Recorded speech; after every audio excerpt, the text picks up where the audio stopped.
Un cordial saludo, estimados estudiantes. Para la clase de hoy hemos escogido el tema de la jurisdicción contencioso tributaria. Partimos de un tema básico, cómo se va a dar la sustanciación ante el Tribunal Distrital de lo Fiscal. Y es el tema que abordaremos el día de hoy. Para iniciar, partimos de la base. 1. ¿Cuál es la competencia que tiene el Tribunal Distrital de lo Contencioso Tributario? Y esta definición lo tenemos en el artículo 299 del COGEP. Partimos de un punto básico. Si bien hablamos en materia tributaria, todos los procedimientos que se van a dar van a sustanciarse a través del Código Orgánico General de Procesos. Y es precisamente en el Código Orgánico General de Procesos que tiene establecido un bloque específico para las materias contenciosas. Tenemos establecido el contencioso administrativo y el contencioso tributario, que está dividido en tres partes. Uno, de lo contencioso en general, es decir, vamos a abordar temáticas generales de lo administrativo y de lo tributario. En el segundo bloque del COGEP está específicamente ya lo contencioso tributario y el último bloque es lo contencioso administrativo. Esto va desde el artículo 299 del COGEP hasta el artículo 317, que es de manera general los contenciosos, administrativo y tributario, lo que hay que distinguir. Desde el 318 al 326 está ya lo contencioso tributario y de ahí en adelante hasta el 331 lo contencioso administrativo. El primer punto, determinar cuál es la competencia que tiene lo contencioso dentro del ámbito de la jurisdicción y sobre todo las partes que intervienen. Si en el 299 del Código Orgánico General de Procesos tenemos las controversias en las que el Estado o las instituciones que comprenden el sector público determinadas por la Constitución, sea la demandada, la competencia radica en el órgano jurisdiccional del domicilio del lado del actor. Si es actor, la competencia se fijará en el domicilio del demandado. En pocas palabras, primera situación a tener en cuenta. Siempre que una de las partes procesales sea una entidad pública, una entidad del Estado, siempre la competencia radicará en el Tribunal Distrital de lo Contencioso. Depende de la materia. En nuestro caso, tributario. Será el Tribunal Distrital de lo Contencioso Tributario. Primera situación. Segunda situación, para evitar los abusos de poder precisamente del Estado, la competencia siempre va a radicar en la jurisdicción del competente del domicilio del contribuyente. Por eso referimos del 299. Cuando una entidad del Estado sea actor, la competencia radica en el domicilio del demandado. ¿Qué significa? La competencia en el domicilio del contribuyente. Pero si es demandado el ente público, la competencia radica en el domicilio del actor. En este caso, el actor es el contribuyente. Ese es para evitar los abusos de poder del Estado. Porque es muy sencillo para el Estado comparecer en distintas partes o en cualquier parte del país, porque tiene oficinas en todo el país. No obstante, o no así, el contribuyente. Por eso es la protección al contribuyente, al débil en la relación, porque se establece el domicilio del contencioso en el domicilio del contribuyente. Primera situación. Ahora bien, nosotros partimos del ámbito contencioso y el contencioso tributario tiene por objeto tutelar los derechos de toda persona y realizar el control de legalidad de todos los hechos, actos administrativos sujetos al derecho tributario, así como conocer y resolver los diversos aspectos en la relación jurídico-tributaria, incluso las desviaciones de poder, y eso es precisamente lo que controla. La Administración de Justicia viene a tener o viene a igualar las condiciones entre las partes, actor demandado, Estado contribuyente, artículo 300 del Código Orgánico General de Procesos.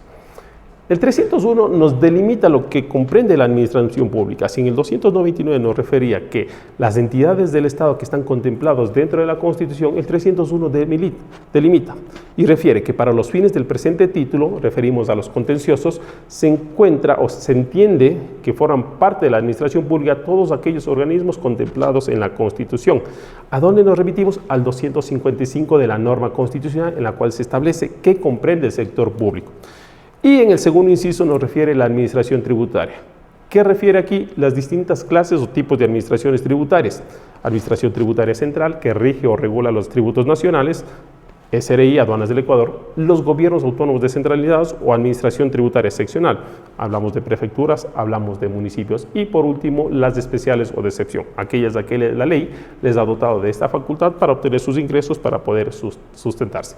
Como decíamos, la administración tributaria está contemplada o delimitada dentro del marco constitucional y tenemos en el artículo 225, que comprende el sector público y delimita: 1. Todas las entidades que pertenecen a la función ejecutiva, legislativa, judicial, electoral, transparencia y control social. todos los ministerios, secretarías, subsecretarías que dependan del Ejecutivo y todas estas entidades del sector público comprenden el sector público o entidades del Estado. En el segundo aspecto, el régimen autónomo descentralizado, referíamos ya, los GATS, sea prefectura, sea municipio. ¿Sí? También podemos hablar en el tema de los GATS parroquiales, como parte procesal, mas no como potestad tributaria de crear tributos los GATS. Los organismos creados por la Constitución, precisamente los que dependen del sector ejecutivo o de las entidades del Estado para prestar servicios públicos a cargo del Estado, y las personas jurídicas creadas por actos normativos por los gobiernos autónomos descentralizados orientados a prestar servicios públicos. Entonces, esta delimitación es la que tiene el artículo 225 de la Constitución y comprende el Estado o las entidades del Estado que son parte procesal dentro de un procedimiento contencioso tributario. ¿Sí? Ahora bien, si nosotros partimos del procedimiento contencioso tributario, hay que definir cuál es el procedimiento que se va a dar a una controversia, Estado o Administración Tributaria contribuyentes. Tenemos tres tipos de acciones y es precisamente lo que nosotros decíamos al inicio. Existe un bloque específico o una sección específica para los contenciosos porque son materias especiales. Y hablando precisamente de la materia tributaria, existen tres tipos de acciones que se pueden plantear. Uno, la acción de impugnación, acciones directas y acciones especiales, que solo contemplan el contencioso tributario. Pero estas acciones se van a tramitar mediante procedimientos específicos, el procedimiento ordinario y el procedimiento sumario. ¿Sí? Entonces, cuando nosotros hablamos del bloque especial, nos referimos que todas las acciones contenciosas o administrativas o tributarias, en nuestro caso, se van a regir por las disposiciones de este bloque, del 299 al 331. Sin embargo, todas aquellas disposiciones que no estén contempladas en este bloque, se va a regir a las demás disposiciones del Código Orgánico General de Procesos, de manera general, como normas supletorias. En esta situación partiremos del procedimiento de juicio ordinario o juicio sumario. Dependiendo del tipo de acción y el procedimiento en que nos envíen, vamos a tramitar. Para esta clase hemos tomado en cuenta el juicio ordinario porque tiene dos aspectos o dos audiencias, que es un poco más completo. Partimos del primer punto. ¿Cómo se tramita un procedimiento en juicio ordinario? Nos vamos al artículo 289 del Código Orgánico General de Proceso y ahí está estipulado qué es lo que comprende un procedimiento ordinario. La regla general del COGE manda que el procedimiento ordinario se tramitan todos los procesos que no tengan un trámite específico, es decir, que cuya tramitación no esté contemplada en juicio sumario, juicio voluntario, monitorio ejecutivo. Pero para efectos del procedimiento contencioso tributario tenemos claramente definido que las acciones de impugnación, cualquier tipo de acción que está contemplada en el Código Orgánico General de Procesos, van a tramitarse en juicio ordinario. Partimos del primer punto, 1, la presentación de la demanda. En este punto vamos a reunir los requisitos contemplados en el artículo 142 del Código Orgánico General de Procesos, norma supletoria. ¿Qué comprende o qué contempla? ¿Qué debe contener la demanda? Primero, la designación de la autoridad ante quien se tramita, jueces del Tribunal Distrital de lo Contencioso Tributario o Tribunal Fiscal. Segundo, la persona que interviene, ya sea a nombre propio como contribuyente o como obligado, es decir, el derecho por el cual comparece. Segunda situación, número de cédula, dirección, domicilio tributario, dirección donde va a recibir notificaciones, profesión, ocupación. El número del RUC, indispensable porque hablamos de contencioso tributario. ¿Quién es la entidad demandada? Sí, la entidad demandada, ya sea el funcionario del cual emana el acto, la máxima autoridad, el ente público, la dirección de donde va a ser demandado. Cuando nosotros tocamos este punto, ¿quién es el demandado? Necesariamente nosotros, cuando tenemos una entidad del sector público, obligatoriamente debemos contar con la Procuraduría General del Estado, como abogado del Estado. Si no contamos, no notificamos de esta acción, no citamos al procurador, carece de validez y vamos a provocar una nulidad procesal, porque el ente público se quedaría sin defensa. A pesar de que el ente público tiene sus propios abogados o puede contratar abogados externos, siempre se debe contar con el Procurador General del Estado. Los fundamentos de hecho. En esta situación, al ser una materia especial, el fundamento de hecho está orientado a atacar el acto administrativo motivo de la acción, la impugnación jurisdiccional. ¿Qué implica? Que el primer punto vamos a delimitar cuál es el acto administrativo, quién emitió el acto, la entidad pública, la firma, cuándo se emitió el acto, de qué trate el acto, ¿sí? Y cuál es la situación concreta del acto administrativo. Puede ser un acto de determinación, puede ser una sanción o el punto del cual se trate. Delimitamos, el fundamento de hecho es eso, el ataque precisamente al acto administrativo motivo de la acción jurisdiccional. El fundamento de derecho, es decir, la norma jurídica que sustenta nuestra acción.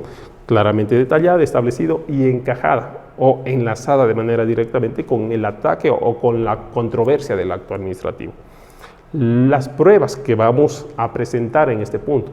Cuando hablamos del contencioso, precisamente nace del acto administrativo y de un procedimiento administrativo previo. La prueba fundamental será documental y el procedimiento administrativo. En esta situación, con los procedimientos contenciosos tributarios, hay una excepción. La regla general en la prueba es que se puede utilizar todos los medios probatorios disponibles para justificar los hechos controvertidos. Pero en el ámbito tributario hay una prueba que no es admisible y esta es la excepción, la prueba testimonial. La prueba testimonial no es admisible porque esencialmente es una prueba documental que rige o que se basa en los procedimientos de control y están dentro del procedimiento administrativo en la documentación debidamente foliada. Primera citación en cuanto al ámbito probatorio. Tampoco se admite la prueba o declaración del funcionario público, porque el funcionario público no actúa a nombre propio, sino actúa bajo una potestad pública y todas las decisiones que toma son a nombre de la entidad pública y por escrito, y de ahí deriva el acto administrativo. En cuanto a las pruebas, de ahí sí, aparte de esa situación, podemos utilizar todos los medios probatorios necesarios para justificar la controversia o los hechos controvertidos. La petición concreta, que es lo que nosotros vamos a solicitar, depende del acto administrativo o la impugnación o controversia del acto, será la petición concreta. El procedimiento que le vamos a dar, como decíamos, existen 3 tipos de acciones y las acciones nos mandan a un procedimiento. En este caso estamos refiriéndonos a un procedimiento ordinario. La cuantía del proceso, ¿sí? Las autorizaciones, donde vamos a recibir notificaciones. Un punto fundamental que es en el contencioso tributario, se debe solicitar de manera expresa en la presentación de la demanda la suspensión de la ejecución de la decisión administrativa. ¿Qué implica? Que si yo no solicito en mi demanda que el tribunal ordene que se suspenda la ejecución o la decisión que ha tomado la administración, independientemente que tramite el procedimiento ante la Administración de Justicia, la administración puede ejecutar el acto administrativo. Por lo tanto, se debe solicitar de manera expresa que se suspenda la ejecución de la decisión administrativa, para el cual se debe rendir una caución o una garantía contemplada en el 10% del valor reclamado por la administración. En este punto cumplimos los requisitos que debe contener una demanda. Partido de esto, hemos indicado ya la dirección donde vamos a citar, se procede a la citación al ente público demandado y a la Contraloría General, a la Procuraduría General del Estado. Siguiente punto, una vez citados, viene la contestación que da el ente público o la Procuraduría, ¿sí? Debe reunir los requisitos contemplados en el artículo 151 del COGEP, que en esencia son los mismos que va a contener la demanda, además, medios probatorios y proponer las excepciones de las cuales se crea asistido.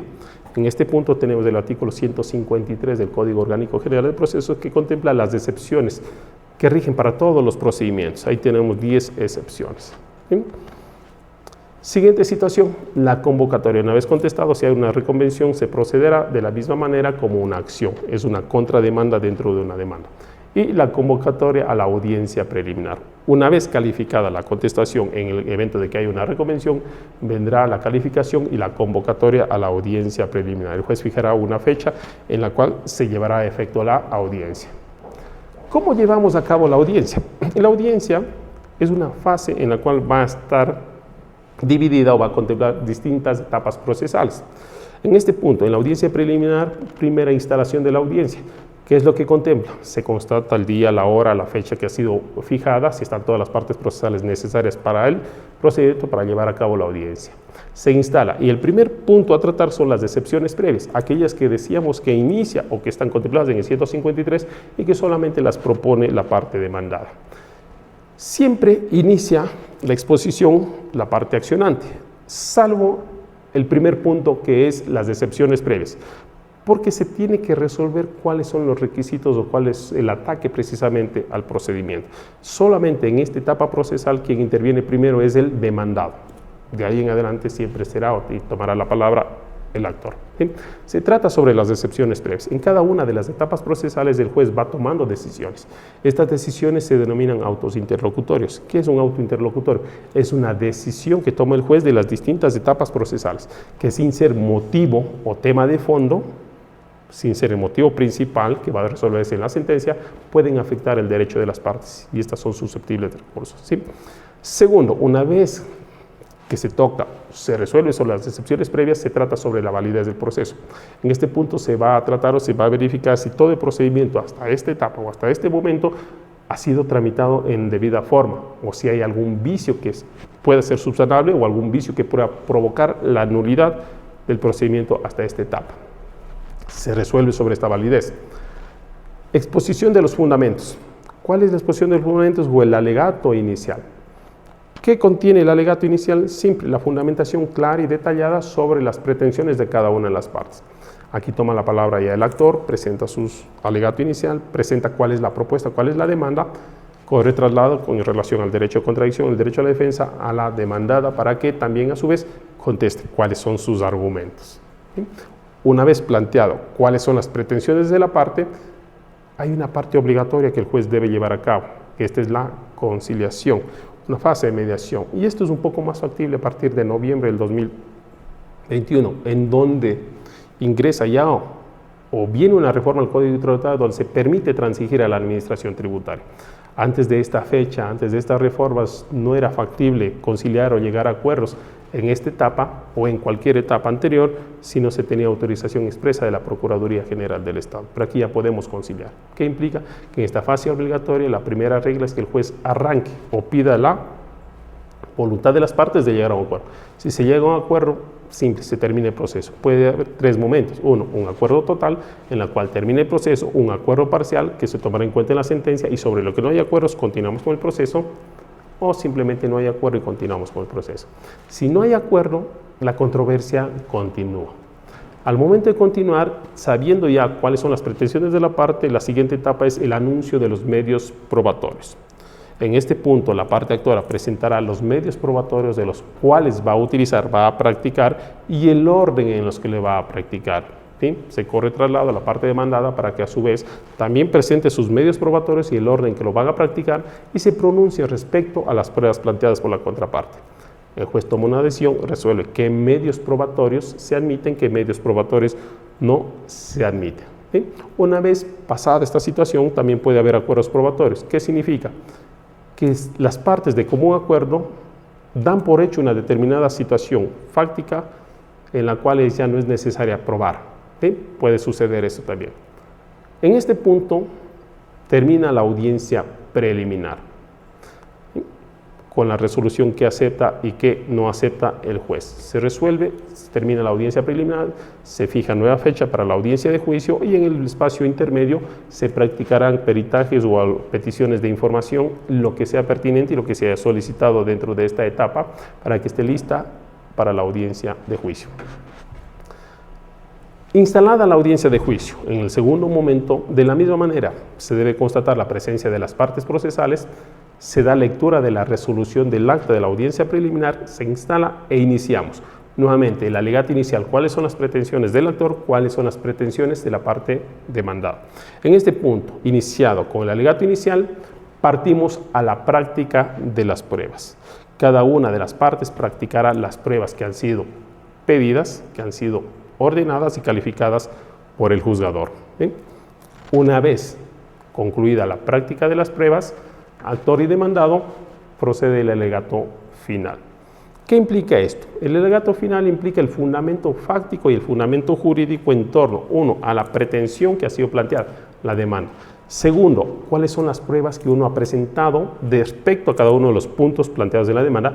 Tercera situación, cómo justificó los hechos planteados. Cuarta situación, si hay algún punto en controversia o respecto a la prueba de la contraparte que ha sido desvirtuado o fortalece mi argumento, puede ser utilizado. ¿Sí? Se da derecho de contradicción a la contraparte para que también plantee su alegato final en los mismos términos y con derecho a una contrarréplica. Y en este punto termina la audiencia de juicio y el juez tomará su decisión, emitirá una sentencia. La sentencia, al ser un procedimiento oral, la tomará y la dirá en ese momento cuál es la resolución adoptada. De manera oral, posterior, notificará a las partes con la sentencia por escrito. ¿Sí? Situaciones que se tramitan dentro de un procedimiento en juicio ordinario. Ahora bien, si nosotros partimos de que ya tenemos una sentencia dentro del procedimiento contencioso tributario, hay una situación que se puede dar. Alguien va a salir o resultar favorecido y otra persona, la otra parte, no será favorecido con la sentencia. puede interponer los recursos. Bien, la última fase en esta situación. Cuando nosotros hablamos de las resoluciones del contencioso tributario, los recursos que se plantean son horizontales o recursos verticales. El recurso horizontal implica que se plantea ante la misma autoridad, en este caso ante el tribunal. ¿Cuáles son estos? Aclaración, ampliación, ¿sí?, de la sentencia. ¿Cuándo va la aclaración? Cuando alguno de los puntos no son entendibles, no se entiende claramente el sentido de la sentencia. O ampliación, cuando uno de los puntos tratados no ha sido tomado en cuenta en la sentencia. Recursos horizontales. Ahora bien, tenemos un recurso vertical. ¿Cuál es el recurso vertical? Recurso de casación. Distinto a los procedimientos normales, en los cuales el primer recurso es el recurso de apelación, en el procedimiento contencioso de recurso que procede es el recurso de casación. ¿Por qué motivo? Porque los tribunales distritales, tanto en lo contencioso administrativo cuanto en lo contencioso tributario, tienen el rango o están al mismo nivel de una de las salas de la Corte Provincial. Y al estar en esta misma situación de las salas de la Corte Provincial, lo que procede es el recurso de casación. El recurso de casación se interpone una vez notificado y queda en firme la decisión que ha sido notificada por escrito. 20 días para plantear el recurso de casación. Este se interpone ante la misma sala, ante el mismo tribunal distrital del contencioso tributario, quienes calificarán la procedencia o no del recurso para que a su vez sea remitido a la Corte Nacional de Justicia, a la sala de lo contencioso tributario correspondiente mediante sorteo. Requisito fundamental dentro de la proposición de recurso, como habíamos dicho al inicio, que en la presentación de la demanda yo tengo necesariamente que pedir que se suspenda la ejecución de la decisión administrativa. Dentro del recurso de casación también puedo solicitar, debo presentar o debo solicitar que se suspenda la ejecución de la sentencia tomada por el tribunal mientras no se resuelva en última instancia ante la Corte Nacional sobre el requerimiento o la proposición del recurso. En esta situación, el tribunal fijará una caución, se debe fijar una caución en la cual establecerá el monto a caucionar. Depende de los resultados de la Corte Nacional, será el destino de esta caución. Primera situación, si es favorable la decisión de la Corte Nacional al contribuyente, si es aceptada en su totalidad, la caución o el monto entregado se devolverá en su totalidad. Si es en parte favorable y en parte no, el mismo tribunal decidirá, o en la sentencia la Corte Nacional decidirá qué monto se devuelve al contribuyente y qué monto no se devuelve y por ende se entregará a la administración imputable al monto reclamado. ¿Qué significa? Que se entenderá como un abono al monto reclamado. Y segunda cita o la última situación, si la decisión no es favorable al contribuyente, todo el valor entregado como caución se entrega a la administración imputable a la obligación reclamada. Y en esta situación se da el trámite en procedimiento ordinario ante el Tribunal Distrital de lo Contencioso Tributario con los recursos planteados ante una decisión de la Corte Nacional de Justicia, la Sala de lo Contencioso Tributario. Tomada la decisión, devolverá al tribunal de inicio para que se ejecute y estará a cargo de la propia administración la ejecución de la decisión adoptada. Con esto damos por concluido. Gracias, señores.